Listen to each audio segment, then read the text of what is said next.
like the whole Blade, like the Blade lore is so fucking like spiritual in nature and like religious. Like it's treated with like a religious text. Bro, yeah, this is a fire song. This is a great song. One of the best in the album, 100%.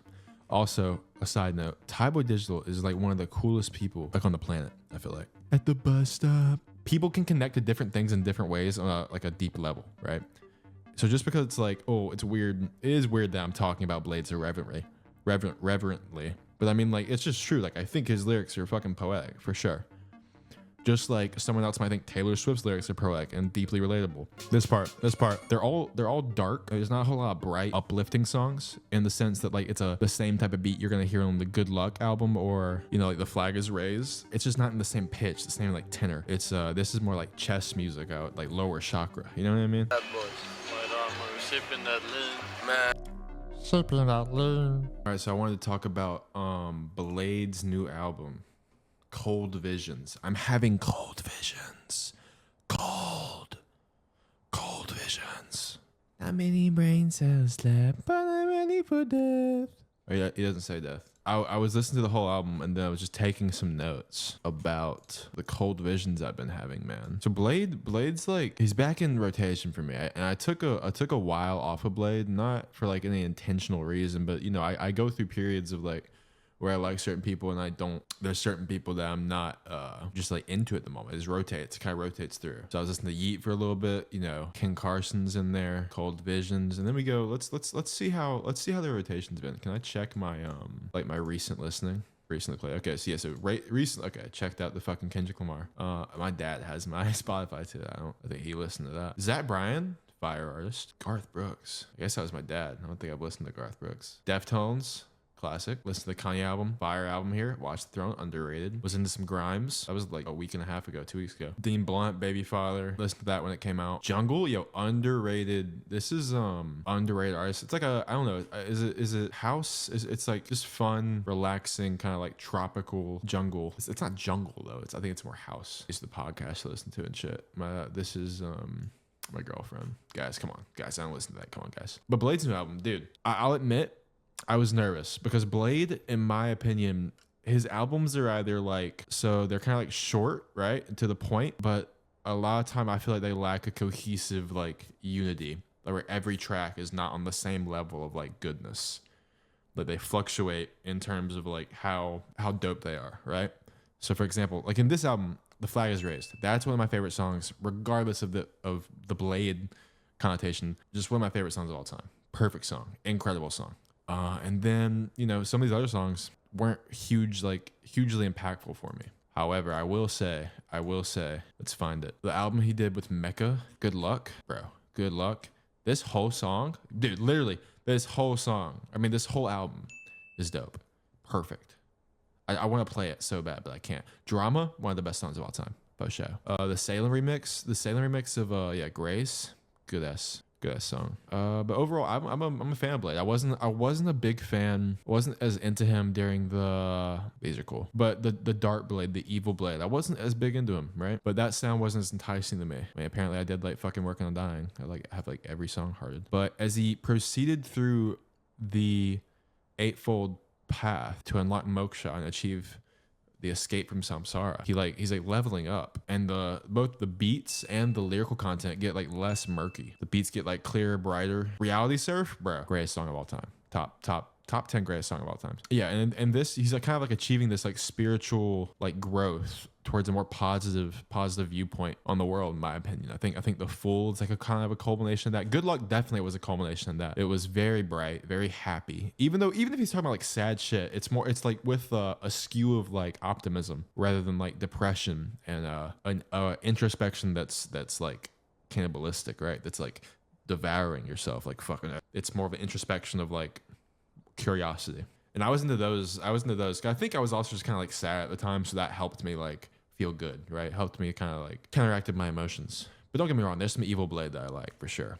Now, Crest. This is where we're reaching the pinnacle of some, and there's some sad songs in this, but I mean like there's just some very, I don't want to play that. There's just some very like happy moments and bright highs here. And then we go on to, bro, Spider, that shit, ha ha ha, fire song, guys, listen to it if you haven't. One of the best songs ever. And then Spider was kind of a darker sound, and I listened to the whole thing, and I was like, I feel like it's a little lacking in cohesion. I feel like it's lacking in like vision, right? Psychos, this just came out. That's why I was surprised that this album dropped right after the Psychos, and it was an hour long. Like, this is the biggest, I think this is the biggest album he's ever produced. Psychos, I think the output that the whole Drain Gang ecosystem has, they run a high risk of being forgettable at times, because there's so many similar sounding songs within like a short range of time. You run the risk of kind of making a lot of the same stuff that's kind of replaceable, forgettable, and not as singular each song as like someone that releases music more sparingly. That's just kind of, I feel like that's a natural thing. You're reducing the gaps between when your audience is like taking in the music, so it makes each song less singular, versus someone like Kendrick Lamar, right, or Frank Ocean, who takes years and years and years to release one album, or even like they don't feature on songs very often, so it's like each time they present their voice, it's very singular. There's a lot of eyes on it because the waves, they're riding the waves more frequently. So Psychos wasn't feeling that much, but here we go. Now onto this album, Cold Visions, 2024, 30 tracks. I think it's like an hour, right? Or maybe like a little over an hour. Cold Visions released, I think what, like a week or two after he turned 30, right? And he posted on Instagram about like goodbye to the youth. And I think there's some references to that sentiment on this album. I think it had people being like, yo, is Bladee quitting? Or is this his last album? I see a bunch of comments. Jesus. Yeah, I saw a bunch of comments kind of saying that like there's some references to this being his last album. I mean, on the intro here, on the Paranoia intro, he's like, I'm embarrassed. What's the fucking lyric? A specific lyric where he's like, I'm embarrassed to still be here. Like, still be doing the same stuff, right? Not many brain cells left, but I'm ready for death. Played the game like chess, just wait for it. I got so old, I got embarrassed to be even here, Also, I think it's funny that like Swedish is his first language and English is his second language. So it's like, I would say, I got so old, I got embarrassed to even be here. But he says, I got so old, I got embarrassed to be even here. Which is like, I think it's a technically correct statement, but it's like not a colloquially accepted statement. It's not like a commonplace like phrase. I'm losing feeling here, still I'm the only hero. So like, Jesus. So I think this kind of sets the tone for the album. Also, this song is fucking fire. And with the whole like glitching effect that goes in and out, and the ad libs where it's like the fucking the ha ha ha. Yeah, like the evil laughter and the cold visions. I'm having cold. You know what I mean? It's like that shit's just like interweaving through all the tracks. And then you have a couple different producers like White Armor. You have the Wake Up Filthy producer working on Dying. Young Sherman, I'm assuming, right? Yeah. So you have a couple different guys producing, and so you're kind of interweaving a couple different sounds, right? You're interweaving like they're all dark. There's not a whole lot of bright, uplifting songs in the sense that like it's the same type of beat you're gonna hear on the Good Luck album, or like The Flag Is Raised. Like it's just not in the same pitch, the same like tenor. It's this is more like chess music out, like lower chakra. You know what I mean? Which is cool, by the way. But I think it's funny that he's returning to this after spending so much time in this whole area of the mind. And the TLDR was released like a week before the album. It's like a teaser. Video's fire. This song is incredible. Like this is an incredible song. But yeah, returning to this sentiment of like the embarrassment of being here. I would imagine rather than saying like I'm embarrassed to be here and I'm done, I think he's saying something more akin to like, maybe I can't still exist in the same space. I can't still stay in the same like mental headspace that I have been when I was like 20 to 25 thinking about my life. I'm micro fucking analyzing him, but that's what we do. We like music. I am music. It's Blade's last album. Don't mean to cause mass hysteria, but I have intel saying this is Blade's last album. Bold claims are being made on the basis of the lyrics can't end on a loss. Like, what y'all thinking? Because if this is true, I'm gonna lose it for real. Starpa said, "Don't lose it. It's okay, dude." I think he's just being edgy again. He tweeted he quit in 2018, yet here we are. I think he felt he forced to go back to his old sounds by his fans, which made him feel like he can't follow his natural creative progression. See, I disagree. I don't know if that's true because we just released like the Psychos album, which is entirely different than anything that they've done together. Him and Young Lean. I guess Young Lean's kind of dabbling that like the ballad kind of guitar music, but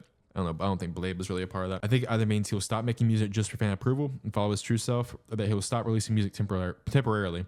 I think Bladee has way too much creative potential to be able to successfully quit music. Worst case, he takes a longer hiatus. He's back in the night, but he knows the day will come. I also love how like the whole Blade, like the Blade lore is so fucking like spiritual in nature and like religious. Like it's treated with like a religious text. I do the same shit. Like I agree. Like I think because, as I mentioned earlier, like how he's like uses English as like a second language, the words have more meaning because he's picking them more carefully rather than me just talking right now. You know what I mean? I'm picking my words, but he has to pick his words. I don't know. I wonder if he thinks in English. That's such an interesting dude. I want to fucking have a conversation. I just want to figure out what a day-to-day is. You know what I mean? Like I wonder if people like that, they're making their commercialized art in a different language than the one they grew up in. I wonder if they think in English. I wonder if he switches back and forth. It's just a random aside. I think it's like a killing of yourself. You know what I mean? To be reborn. I think that's the theme. Right. That's another thing that I notice in Blade's music is this idea of rebirth and like purity and self-sacrifice. Continually, he kind of revamps the even the style. Like this is not like, bro, if you look at like how Blade looked. Yeah. Blade. Hold up. Yeah. That looks like Matt Ox, like for real. I think he returns to the theme of like rebirth a lot. And a theme in a lot of his music is this whole idea of like killing parts of yourself to make way for new parts of yourself. Like draining, right? I think isn't that the concept of drain, like taking life from different things or the source of things? Isn't that kind of the thing he talked about? Which is found beyond just like I know I'm fucking being super like I'm applying a lot of reverence here, but Jesus Christ, wait, what did I fucking do?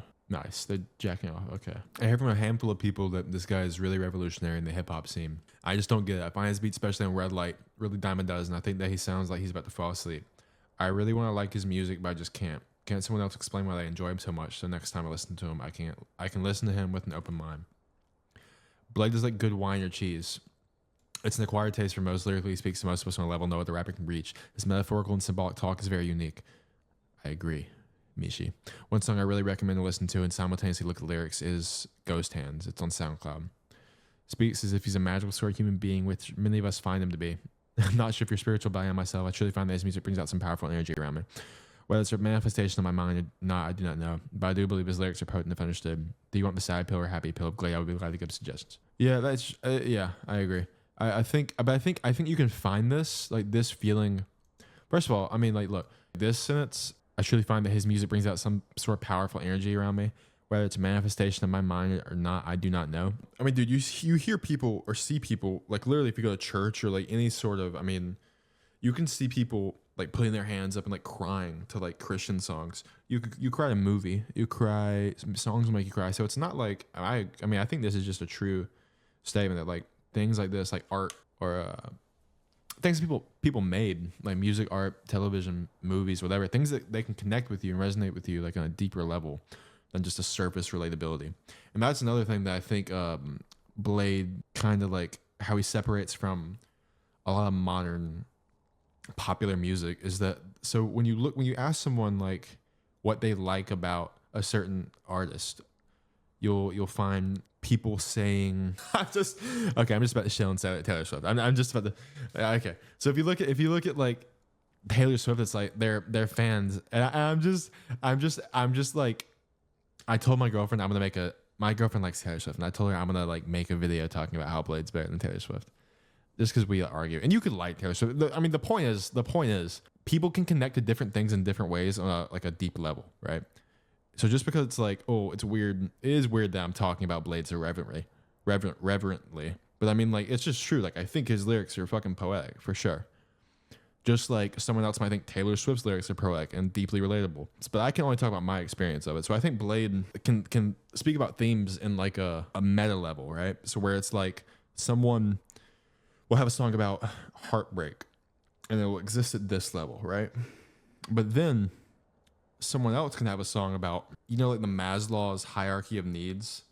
It's like someone else can have a song on this level. And it's about like why I feel attached to the experience of heartbreak. Do you know what I'm saying? And that kind of might sound stupid. Bro, I know I'm supposed to be talking about like the new album, but this song, it's a fucking powerful ass song. Like it's a crazy song. If you look at the lyrics, and dude, if I'm walking around just listening to this song, I feel so good. Truly. Tree so ripe, we got fruits. We got crowns saluted. Yeah, it's real. Put concept on the feeling. Take a word and change the meaning. Only you. Bro, dude, that shit's crazy. I mean, you know, he's talking about basically like reality surfing, like changing your reality. Like you experience, you're in control of your experience of the moment. Like you're the only one that can affect it in a real way. Which is a fucking that's like one of the deepest levels of like when people talk about like a spiritual awakening or like or when they examine like consciousness or like if you look at like a bunch of the Eastern like principles about the mind. Like your experience dictates reality, not in like a magic way, not like math, not like I can make a fucking tree a cloud or whatever, but like you have the option to switch things on and off.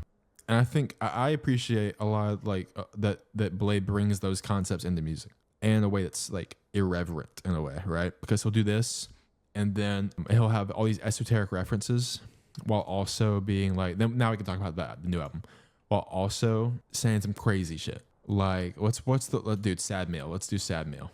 Sad Meal's fucking wild. Feelings that I can't explain in an endless dark terrain, through a tunnel under rain. There's a way that's not in vain, through the sinking down the drain. Purple hat and purple cane, doing magic David Blaine, changes faces, changes names.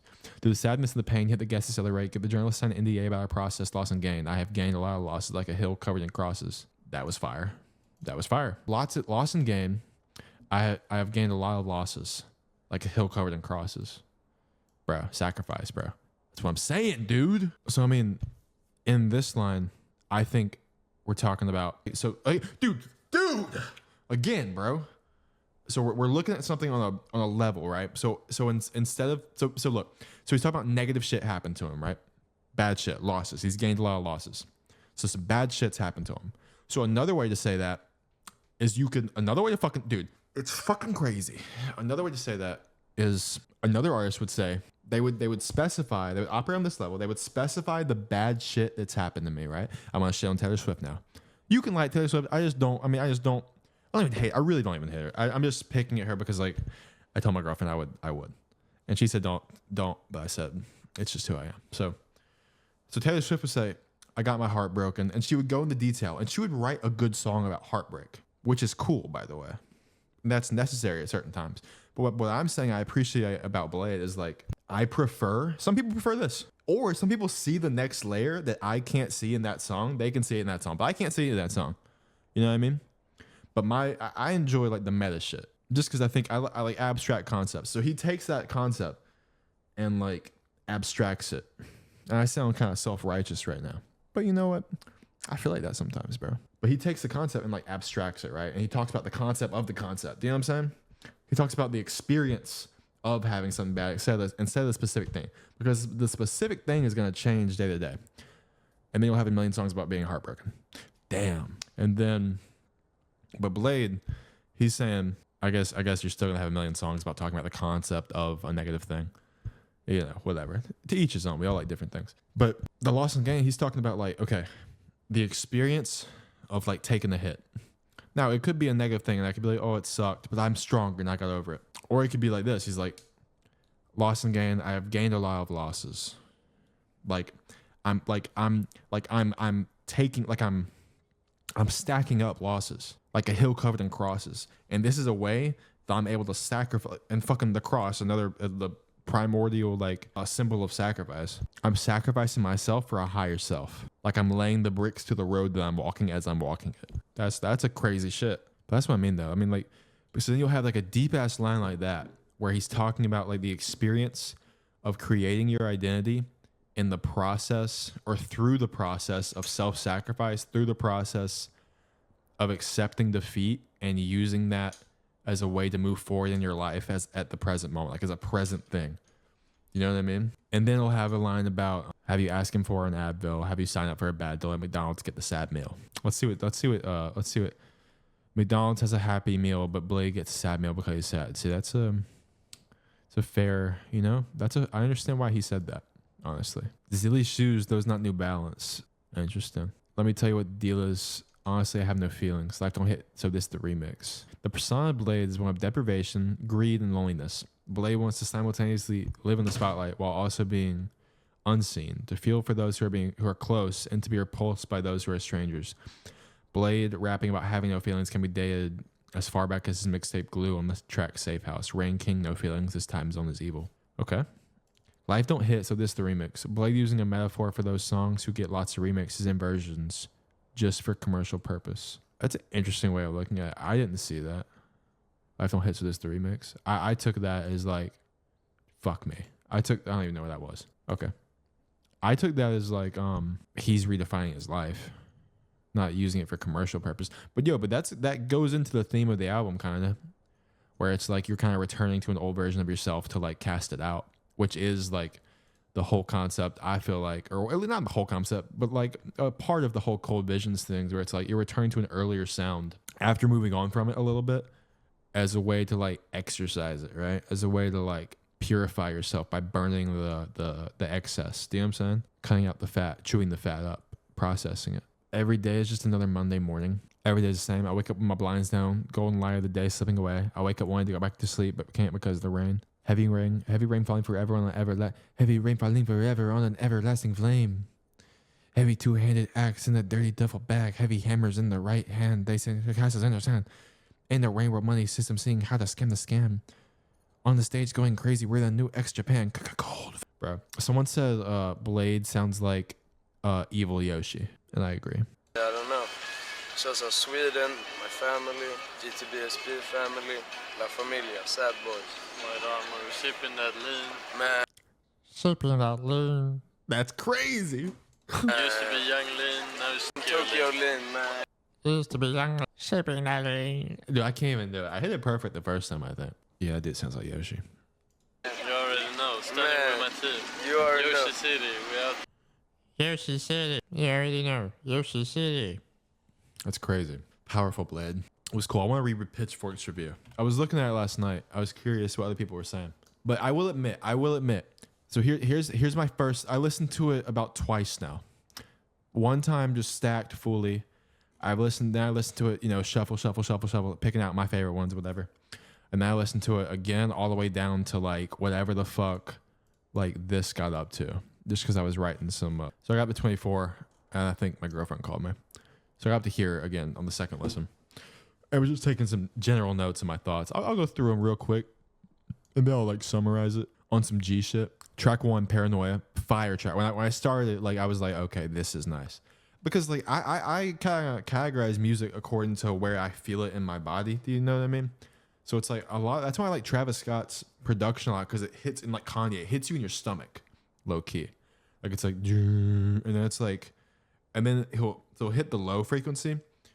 And then he'll also do a lot of like Travis Scott. I mean, he'll do like the synthesizer in the high, or a mid, like in a low high or a mid, and it's like hitting you in your chest. Do you know what I mean? I love that type of production. What do I mean by that? I'll try to find a good. This is not related to anything that I just said, but bro, this song, perfect product. Like this part. Back to the fucking thing. So when Paranoia popped up, fire. I was like, this is hitting the freak. Like this is like. It's deep. This is a deep album. It's a dark album. It's murky. And then the glitch effects. Then the transitions were on point. The ice crackling, like all that shit was nice. The sound design was amazing on the album. I thought the ad libs coming in and out, and the repeated laugh and repeated almost like lightning effects. Thought that was cool. It set a tone for it. Yeah. So I said the fucking it started giving you a recurring theme substructure. I've been having. Let me tell you about these cold visions I've been having. And then track 2. Okay. So here's what I said. Beats play a huge role in how Bladee raps, I find, compared to his other albums. The lyrical content changes according to the sonic soundscape. I agree with that statement. I do agree. I paint better than Rembrandt. I'm the one that sit, but bless you. Transitions go hard. Intro and outro for songs. Yeah, I agree. Caleb. Young Sherman. This was a highlight. I liked it immediately. Yeah. This is my favorite song on the first listen. I'm in Miami doing Tai Chi. Bro, I made a fucking shirt for this. It's kind of cool. I'm not even going to lie. Like, I want to wear it, but I have to fucking, actually produce it, which costs money. But imagine, like, dude, it's a cool gym shirt, cool, nice beach shirt, walking around, summer vibes, I feel like. That's neither here nor there. I can't work out what's your vibe, but I do. I can't work out what's your vibe, but I do feel I'm above it. To be honest, I don't love it. Yeah. He had some funny lyrics on this one. Some classic Blade funny lyrics. Track 4, we got Flatline. Spiritual Journey is more interesting, or is interesting to follow. Early Blade was dark Blade. After 333, Blade took on a decisively more spiritual outlook, informing his sound. I should say, I think he was always in a spiritual outlook, but I think I should say a brighter, a more optimistic spiritual outlook. I think I said that earlier. Informing his sound, like Good Luck, The Full Crest, really was the peak of this, I think. Yeah. Oh, dude, Shiny, fire song in between this discography, but like fire song there. Go listen to Shiny, bro. And the remix is cool too. His tracks with Varg are always sick. Track 5, I don't think I liked it that much, honestly. This is the first lean feature, right? Didn't hate it, but it just wasn't. I do think there's a couple.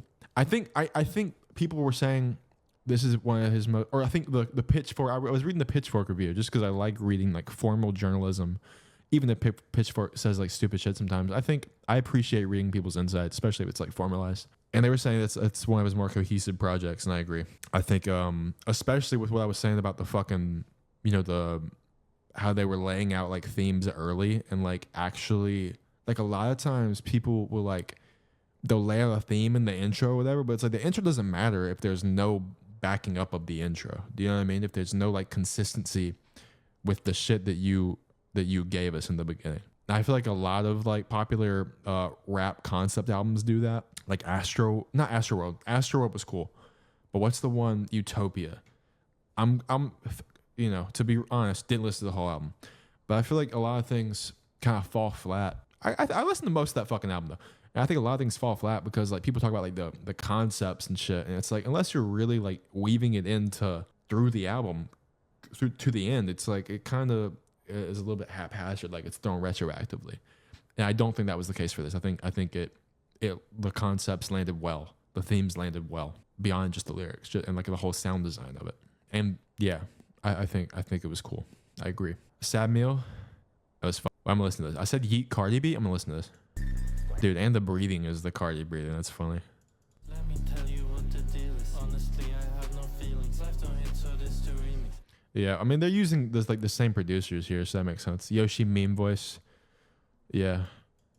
Track 7, Smoking Dirty Weed, cements the album is almost like a depth in the context of his past couple albums. In my opinion, the sound got a lot murkier than previous Blade incantations.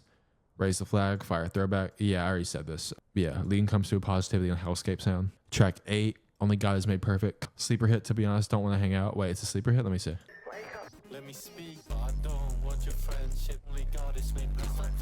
That I'm slow, but I think I could be slower. That shit was blown the fuck out. Track 9, sound design crazy. Let's see. All for nothing, DJ can all or nothing, on nothing. I'm stuck in, keep when I want nothing. Cops got my all nothing. Trust all this shit, my crime. I got anxiety and I'm home. DJ can all or nothing. Yeah, that was cool. Yeah. So Blade. So I said Blade's aesthetic unmatched. Touch on this more. Guides the whole interpretation of the sound lyrics. Okay, I agree. I think this is an interesting point to bring up.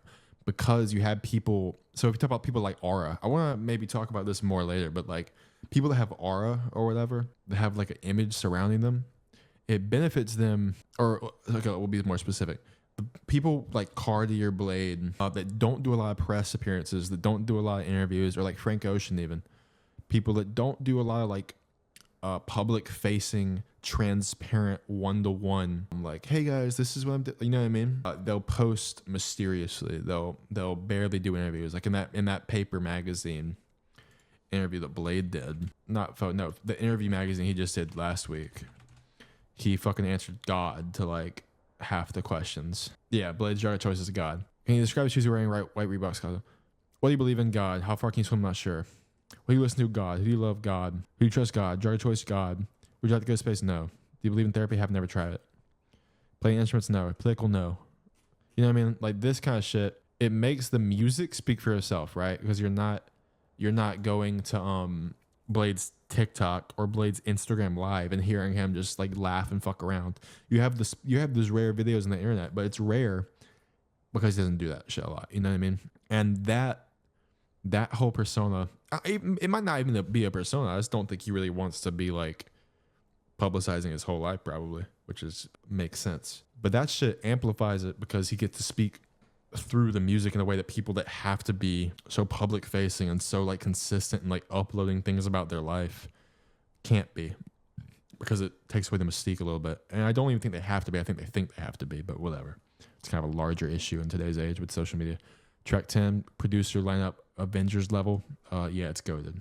This is a goated one. I talked about the second language. Yeah, like he gets to like take different like cultural influences and mix shit that doesn't normally get mixed because he's from Sweden, And the shit he was listening to as a kid was not hand fed to him by the Swedish radio, probably. Probably had some American tracks on there, but not like the deep cuts he was probably listening to through the internet. Because the internet presents things as like a flat image of different things next to each other that aren't together in an institutional setting, like a radio station, which have a genre of things in a certain time period, like classic rock. That's classic rock. You know what I mean? So it's old rock, or like pop. That's new music that's all popular, commercialized. So you're taking these things, they're all strung together by these consistencies, and he's getting fed that in a way that is different than we as Americans would, because we're, especially as children, we're taking in things that are given to us rather than the things we found. And I will always maintain that like finding shit for yourself is more impactful and interesting than being given some shit, because you can make links that don't normally exist, right? And you get to make new patterns. Young Lean is the Sky Pippen to Blade's Michael Jordan, for sure. Let's scroll through. I mean, okay, filler. Track 14, Thriller. Don't do drugs. But there's one song that I really, really, really liked. I think it's 20. Yep, top song of the album. I think it's 20, because I was listening to it and I was like, I don't know if I like this. I don't even like it, but I don't know if this is like one of the best songs. I felt like it was getting a little fillery. But This 10 years, how many more? When I retire, burn the core. And many storm. Money never made me happy, but it never made me sad. This shit had no just to keep back here and shit. I'm this blind. I'ma tell you how I feel. Life of the one. bro, yeah, this is a fire song. This is a great song. One of the best in the album, 100%. Also, a side note, Tyboy Digital is like one of the coolest people like on the planet, I feel like. Like even with TLDR, he kind of provides like a very melodic kind of like chorusy verse on a lot of the songs that they're together in, and it's fire. He's so good at it. He's so good at making like catchy lyrics. Yeah, but this money never made me happy, but it never made me sad. This shit never made a difference, but shit, I carried the flag. Fire. Like that's when I appreciate Blade. That shit's relatable. You know what I mean? Hard to find meaning in shit, bro. But it's like, but shit, I carry the flag, bro. I'm the representation of my life. You know what I mean? Like a flag. It's fucking holding the shit up in the air. Might as well keep going. Even if I'm not really like, this shit's not even fun anymore. Which I feel. This shit hasn't been fun since I was 12, bro. All right. So the last thing, I want to read through this and respond real quick. So they gave it an 8.3. That's a fucking pretty high score, honestly. So not many brain cells left, but I'm ready for death. He don't say death. I say death. Blade begins his new album before he's cut off by Vincent Price's famous laugh from Thriller. So fried he can't finish a sentence, this madman to the brink of collapse. Seized by panic attacks, he threatens to kill, and calls himself a stupid bitch while ambulance sirens wail and screams lacerate the night. 10 years in, the Swedish rapper is the most famous he's ever been and still crippled by anguish. The only thing is left is paranoia, he cries. Trying to explain Blade's bizarre thrill to doubters always felt risky. The more you thought about it, the less sure you were about why you liked him. Here was this young Swede soaking autotune, cosplaying as a listless emo Chief Keef. Half the time it was impossible to tell what his verses meant. Still, the twinges of ache in his voice, floating over glassy and gloomy beats, felt inexplicably poignant. His slipshod vocals capture the the listlessness of modern life like nothing else, or so one long essay put it. Over time, he's made it easier for true believers and rubbernecks alike. People are looking back at him like with awe and stuff. Like what? Stretching his voice to acrobat wilderness and sculpting a galaxy of surreal lore in the lyrics. Wildness, not wilderness. What the fuck? Blade's version of rap is blemished but beautiful, imperfect, half coherent in a way that makes banal thoughts feel endearingly askew. Yeah, but what's unblemished? That's kind of what's a perfect rap or even musical? Okay, but I agree with this statement. His artistry makes banal thoughts feel endearingly askew. Interesting. Ordinary thoughts feel endearingly askew, slightly strange, interesting, capable of taking a second glance at. I agree with that. Just like I was saying about like, shit, this shit never made me happy, but it never made me sad. But I carry the flag. So it's so then it's like that lyric now becomes like, okay, that shit could have never made me happy or sad. Like its job was never to make me happy or sad. Like that shit was shit I applied to it. I'm the one that carries the flag. Like I make my own meaning. That shit couldn't have generated for meaning for me even if I tried. That's why people fucking chase money and expect a certain amount to bring them a certain amount of happiness. And then when it doesn't, they're like, oh shit, like I'm fucked. Because ultimately, meaning can't be generated outside in. It just can't. That's a misunderstanding of the game. Cold Visions is his most realized project to date, an anxious 30-song album that doubles as a chance for him to reflect on his dizzying ascent Yes, it's entirely darker than most of what he's put out in recent years. The sublime optimism of Crest and 333, the summary bounce of Good Luck and The Fool, and more cohesive than Spider and Exeter's freaky experiments. I agree. It's like his life is glitching between dreams and nightmares. Glitching. He's at the Gucci store one moment, then lying sleepless, begging for help the next. He's declaring himself the bloodthirsty king, then sitting at McDonald's where all he can muster is calling it the sad meal. On Baby. Blade reaches max mania on End of the Road Boys, which begins with an ear-splitting shrieks of a viral Roblox squeaker that's like a bouncer for old heads, like kicking them out. Flipping between moods, he unleashes a flurry of saintly warbles and baleful mumbles. Reality surf might break my mind, he warns. Take another breath, it's great, I'm fine. It's an interesting line. Okay. He didn't say a whole lot there in terms of like criticism, I guess. So he said his most, he said it's his most like cohesive album to date, and also it's darker than his recent shit. I was saying that too. I agree, bro. I start seeing shit. Demented. Oh, that's my hand. I was like, what the fuck? Blade jokes about trauma dumping and murdering people for nothing. Milkshakes with demonic sound effects. Get someone ends in the dream. Clap. Okay. So this is now here's where we talk about the idea of closing a chapter, right? So while Cold Visions may not be his swan song, there's definitely a feeling of a closing chapter. The album is haunted by ghosts from Blade's past. Nearly every song makes some kind of allusion to a previous release. That is true. That is something that like I noticed right while listening, but I didn't really put together as like he's referencing a lot of his past a lot, which isn't like normal. And I noticed in TLDR, if you listen to it, you hear Echo go singing. Wait, what is it? Singing Peroxide in B sharp at the bus stop. He name drops track titles like Everlasting Flames and Red Light Moments. Previously established lore about the mystical Drain Gang High School gets developed more on the snarling Don't Want to Hang Out. Old audio logos materialize, like the Blade tag taken from the 1998 movie Blade, and the Sad Boys profound sadness effect lifted from Street Fighter. What the fuck is that number? I'm just going to skip that. Veteran drainers are combing through this album in group chats, building a master doc to catalog every interpolation and reference. All right. 1 minute Blade's wondering whether his cultish fans understand him. Every time I check the comments, I'm thinking like, do they even deserve me? Later, he doubts whether he's achieved anything. Then warrants worship. The vision is clear, but I'm nowhere near. Sounds like he's collected his past lives and sonic memorabilia together for himself as much as for the fans. He's looking at it all, questioning what his musical accomplishment means. There's no clear answer. Blade hasn't discovered true happiness or reached enlightenment. By the album's end, he sounds exhausted yet ecstatic, like he's shedding a great weight. The music swells and shimmers. I'm like you, I'm living and I'm learning. He sings, dissolving into the noise. That was a good review. I think this was the takeaway here. So I mentioned this earlier. I feel like this is almost like a purification, a burning up of the old self to come out as the new, like a phoenix from the ashes. An acceptance for what was, making room for what is, right?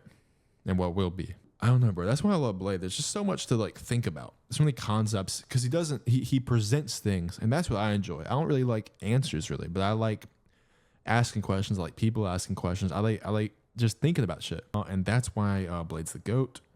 That's why I think this album's good. I respect him as like a musical artist, and I'm always excited to hear what he has to listen to.